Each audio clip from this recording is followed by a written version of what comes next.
لیکن افسوس کی بات یہ ہے کہ ہمارے مسلمان تیلگو پڑھنا جانتے ہیں، انگریزی پڑھنا جانتے ہیں، ہندی پڑھنا جانتے ہیں، دنیا بھر کی زبانیں ہمارے بچوں کو معلوم ہے، اگر معلوم نہیں ہے تو اللہ بچائے قرآن پڑھنا نہیں معلوم ہے۔ الحمدللہ نحمده ونستعینه ونستغفره ونؤمن به ونتوکل علیہ ونعوذ باللہ من شرور انفسنا ومن سیئات اعمالنا من يهده الله فلا مضل له ومن يضلل فلا هادي له ونشهد أن لا إله إلا الله وحده لا شريك له ونشهد أن سيدنا ومولانا محمدا عبده ورسوله صلى الله عليه وعلى آله وأصحابه وبارك وسلم أما بعد فأعوذ بالله من الشيطان الرجيم بسم الله الرحمن الرحيم يا أيها الذين آمنوا إذا نودي للصلاة من يوم الجمعة فاسعوا إلى ذكر الله وذروا البيع ذلكم خير لكم إن كنتم تعلمون بارك الله لنا ولكم في القرآن المجيد والفرقان الحميد رب اشرح لي صدري ويسر لي أمري واحلل عقدة من لساني يفقه قولي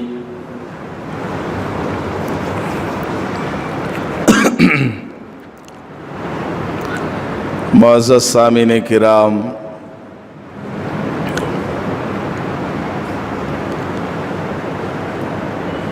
گزشتہ جمعہ کے دن سے متعلق فضائل اور کچھ مسائل آپ حضرات کے سامنے میں نے بیان کیا ہے کہ جمعہ کے دن جب پہلی اذان کہی جائے تو اپنے کاروبار کو بند کرنا ہے، خرید و فروخت کو مکمل بند کر دینا ہے اور جمعہ کی نماز کے لیے نکل جانا ہے۔ جمعہ کی پہلی اذان ہو جانے کے بعد کوئی ایسا کام کرنا جائز نہیں ہے جو جمعہ کی نماز پڑھنے میں رکاوٹ بن جائے۔ ہاں کوئی آدمی مجبور ہے، اس کو جمعہ کی نماز کے علاوہ، جمعہ کی نماز کی تیاری کے علاوہ دوسرا کوئی کام کرنا پڑ رہا ہے جس کی وجہ سے جمعہ کی نماز میں خلل واقع ہو جائے، جمعہ کی نماز میں تاخیر ہو جائے، وہ پہنچ نہیں سکتا ہے، تو وہ الگ بات ہے، مجبوری کی بات الگ ہے۔ جیسے کوئی مریض ہے، اب وہ اسپتال میں ایسے موقع پر پہنچا ہے کہ جمعہ کا وقت شروع ہو گیا، جمعہ کی نماز کا وقت شروع ہو گیا، اذان ہو رہی ہے، لیکن وہ مریض ایسی حالت میں ہے کہ اگر اس کا ابھی علاج نہ کیا جائے تو اس کے جسم سے بہت سارا خون نکل جائے گا، اس کی جان کو خطرہ ہے۔ تو ایسی صورت میں اس مریض کی جو خدمت کر رہا ہے اس کے لیے جائز ہے کہ وہ مریض کی خدمت میں لگ جائے۔ اور اسی طرح ڈاکٹر ہے، وہ مریض کی خدمت میں لگا ہوا ہے، آپریشن کرنے میں لگا ہوا ہے، جمعہ کی اذان ہو گئی تو بھی وہ اس مریض کا آپریشن مکمل کرے گا، اس کے بعد میں جمعہ کی نماز کے لیے آئے گا۔ تو بہرحال جمعہ کی پہلی اذان اگر ہو جائے تو کاروبار کو مکمل طور پر بند کر دینا ہے، اور جمعہ کی نماز کی تیاری کے علاوہ کوئی دوسرا کام نہیں کرنا ہے، سیدھے مسجد کی طرف چلنا ہے۔ اور پہلے زمانے میں جیسا کہ میں نے بتایا، لوگ جمعہ کے دن اشراق کے وقت سے ہی آ کر کے بیٹھ جایا کرتے تھے۔ پہلے زمانے میں گاؤں کے رہنے والے شہروں میں آتے تھے جمعہ کی نماز پڑھنے کے لیے، فجر کی نماز پڑھ کر اپنے گاؤں سے نکلتے تھے اور جمعہ کی نماز پڑھنے کے لیے شہر کی طرف جاتے تھے۔ شہروں میں جہاں جس مسجد میں جمعہ کی نماز ہوتی وہاں اشراق کے وقت سے ہی آ کر کے بیٹھ جاتے تھے، اشراق کی نماز بھی پڑھ لیا، ناشتہ وغیرہ بھی ساتھ میں لے کر کے آتے اور قرآن شریف کی تلاوت میں لگ جاتے تھے۔ جمعہ کے دن رسول اللہ صلی اللہ علیہ وسلم نے ارشاد فرمایا ہے، سورہ کہف کی تلاوت کیا کرو جمعہ کے دن۔ جمعہ کا دن کب شروع ہوتا ہے؟ کل مغرب کی نماز کا وقت آ گیا، اس وقت سے لے کر آج شام مغرب کی نماز کا وقت آنے تک یہ جو پورا 24 گھنٹے کا وقت ہے، یہ پورا کا پورا وقت ملا کر جمعہ کا دن کہلاتا ہے۔ جمعہ کا دن اور رات، جو رات گزری ہے وہ جمعہ کی رات ہے، اور اب جو دن چل رہا ہے یہ جمعہ کا دن چل رہا ہے۔ بہت فضیلت والا یہ جمعہ کا دن ہے، حتیٰ کہ بعض روایات میں آیا ہے، اگرچہ اس میں کچھ ضعف ہے لیکن حدیث میں فضیلت آئی ہے کہ اگر کوئی بندہ جمعہ کے دن وفات پا جاتا ہے، اگر کوئی بندہ جمعہ کے دن مر جاتا ہے، وفات پا جاتا ہے، تو اللہ تعالی جمعہ کے دن انتقال ہونے کی وجہ سے، جمعہ کی برکت کی وجہ سے اس بندے کو قبر کے عذاب سے بچا لیتا ہے، اس بندے کو قبر کے عذاب سے بچا لیتا ہے۔ پھر اس میں مزید علماء کرام نے بحث کی ہے کہ صرف جمعہ کے دن عذاب نہیں ہوگا یا پوری زندگی جو اس کی قبر والی ہے قیامت تک اتنے دنوں تک اس کو عذاب نہیں ہوگا۔ علماء کرام نے بحث کی ہے اور اکثر علماء کرام نے اسی بات کو راجح قرار دیا ہے کہ جو آدمی جمعہ کے دن وفات پا جاتا ہے قیامت تک اس کو قبر کا عذاب نہیں ہوگا، قیامت تک اس بندے کو قبر کا عذاب نہیں ہوگا۔ تو دعا کرنی چاہیے کہ اے اللہ ہمیں بھی جمعہ کے دن موت نصیب فرما۔ قیامت تک وہ بندہ قبر کے عذاب سے محفوظ رہے گا۔ اور اس میں ایک سوال پیدا ہوتا ہے کہ اگر کوئی نافرمان مر جائے، بہت سارے شرابی، بہت سارے نماز نہ پڑھنے والے، اللہ کے نافرمان بھی اس دن مر جاتے ہیں۔ جمعہ کے دن بھی آپ لوگوں نے دیکھا ہوگا بہت سارے جنازے آتے ہیں۔ تو ان کے بارے میں علماء کرام نے فرمایا کہ جمعہ کے دن انتقال ہونے کی وجہ سے اگرچہ وہ گنہگار ہے، اللہ تعالیٰ اس کو قیامت تک قبر کے عذاب سے بچا لے گا، لیکن چونکہ وہ بندہ نافرمان تھا، گنہگار تھا، اس لیے اگر اس کا حساب و کتاب لینا ہے، قیامت کے دن اللہ تعالیٰ پورا حساب لے لے گا۔ یہ علماء کرام نے بیان کیا ہے۔ بہرحال جمعہ کا دن بہت فضیلت والا دن ہے، اس لیے رسول اللہ صلی اللہ علیہ وسلم نے فرمایا کہ جمعہ کے دن سورہ کہف کی تلاوت کیا کرو۔ 15ویں پارے میں یہ سورت ہے اور 16ویں پارے کے شروع میں جا کر کے ختم ہوتی ہے۔ تقریباً آدھے پارے کی یہ سورت ہے، سورہ کہف۔ اور ایک ہے سورہ قاف، وہ 26ویں پارے میں ہے، وہ تو 2-3 پیج کی سورت ہے، وہ نہیں۔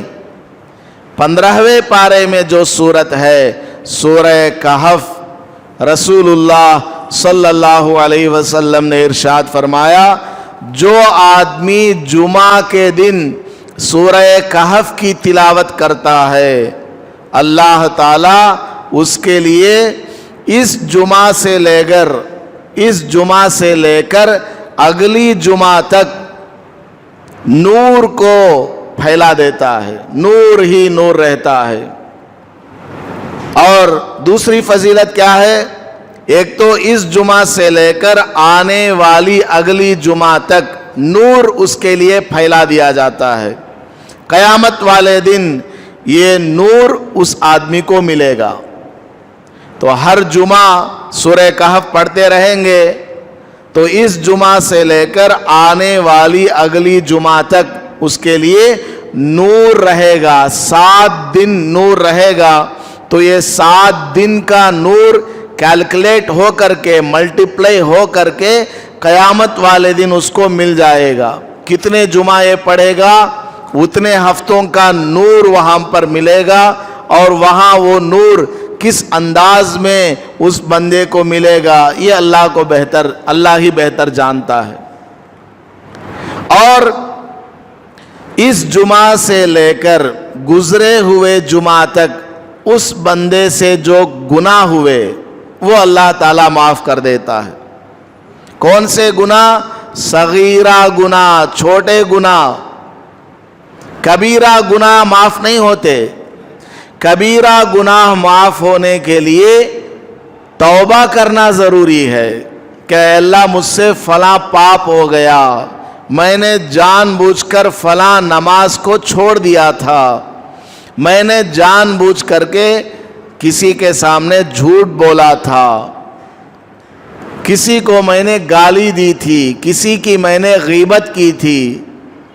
تو جو بھی کبیرہ گناہ ہوا ہے اس کا ذکر کرنا ہوگا اللہ کے سامنے، اے اللہ میں نے فلاں گناہ کیا ہے، یا جتنے بھی میں نے گناہ کیے ہیں اے اللہ ان تمام گناہوں سے توبہ کرتا ہوں، استغفار کرتا ہوں، اے اللہ مجھے معاف فرما۔ تو کبیرہ گناہ کے لیے ضروری ہے کہ وہ اللہ سے معافی مانگے، استغفار کرے، توبہ کرے۔ لیکن جو صغیرہ گناہ ہے وہ آٹومیٹکلی معاف ہو جاتے ہیں۔ تو جو بندہ جمعہ کے دن سورہ کہف کی تلاوت کرے گا